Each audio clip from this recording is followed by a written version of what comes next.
Сәлеметсіздер ме, балалар? Қайырлы күн, оқушым.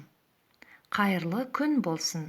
Бүгінгі күн сізге қуанышқа толы болсын деген тілегімді сіздерге айтқым келіп отыр. Балалар, бүгінгі сабағымыздың тақырыбы ойын құжатын дайындау. Сабақтың мақсаты сілтемелерді ұйымдастыру, гиперсілтемелер, мазмұн, атау, түсіндірме. Балалар, өткен сабақта өткен тақырып бойынша сұраққа жауап беріңдер. Мазмұн дегеніміз не? Сілтемелерді не үшін пайдаланамыз? Дизайн құжат. Бұл жасалатын жоба жұмысының жоспары компьютерлік ойындар. Дизайн құжатты жасау үшін ойынды жасауға қойылатын талаптар нақты сипатталуы қажет. Жобаны бейнелермен безендіру үшін оған мәтіндер, графикалар, дыбыстар және тағы да басқа мәліметтер енеді.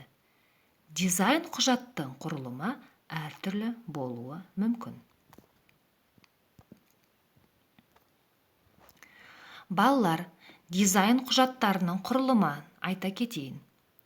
Ойын идеясында бірінші бізде ойынды сипаттау тұрады.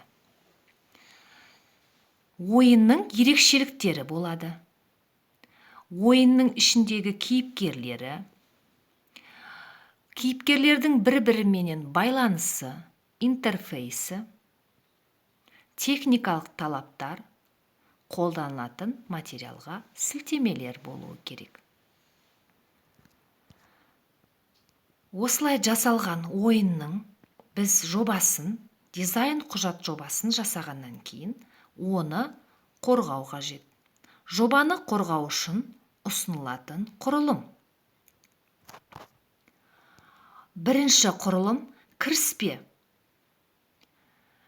Кіріспеге мәні, идеясы, міндеттері, жасаушылары болуы керек. Екінші, қолданбаны демонстрациялау. Қолданбадағы жұмыстың скриншоттары менен бейнесі болуы керек.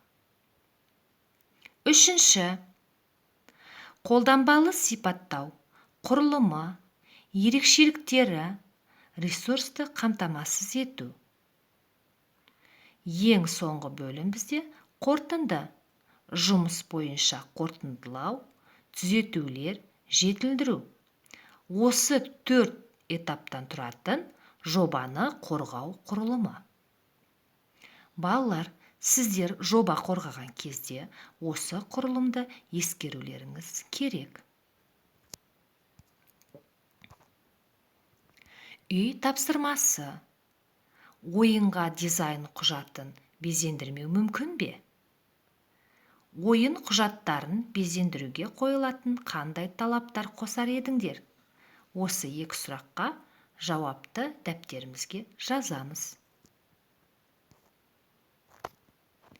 Кері байланыс, мұғалімге хат. Балалар, сабақ туралы электронды поштаға жазыңыздар. Ұнаған сабақтың 2 элементті және қиындық туғызған 1 элемент туралы мұғалімге жіберіңіз.